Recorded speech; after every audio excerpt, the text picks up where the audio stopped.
டென்மார்க்கில் பெண்களுக்கு ராணுவ சேவை கட்டாயம். 18 வயது நிரம்பியவர்கள் குலுக்கல் முறையில் தேர்ந்தெடுக்கப்பட்டு அனுமதி. ஏன்பா அங்க உட்காந்துக்கிட்டு இருக்க? ஏன் பட்டுக்குட்டி? போட்டியில் 3வது சுற்றுக்கு தகுதி பெற்றார் ஸ்பெயின் வீரர் அல்கஸ். வெளியில வா, வெளியில வா ராஜா. ஏன்? 2வது சுற்றில் செக் வீராங்கனை கொசு மருந்து அடிச்சாங்கன்ட்டா அதுக்கு தான் பயந்துட்டு உள்ள போய் உட்காந்துக்கிட்டியா? வா வா, ஒன்றும் பண்ணாது, வா. கொசு மருந்து அடிச்சாங்க உள்ள போய் பயந்துட்டியா? சுச்சோ, ஏன்பா? வெளியில வா, வெளியில வா, வெளியில வாடா. அங்க தூசியா இருக்குடா, இங்க வா.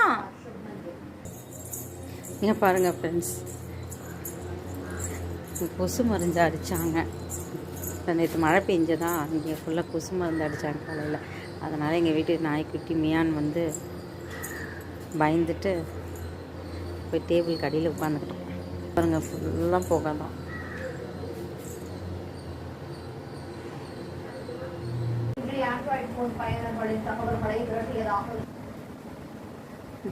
இந்த மாதிரி வீடியோஸ் வேணும்னா உங்களுக்கு மியானை பற்றி தெரிஞ்சுக்க, க்யூட்டான விஷயம்லாம் தெரிஞ்சுக்கணும், டெய்லி அப்டேட்டட் வேணும்னா எங்கள் சேனல் லைக் பண்ணுங்கள், சப்ஸ்கிரைப் பண்ணுங்கள், கமெண்ட் பண்ணுங்கள்.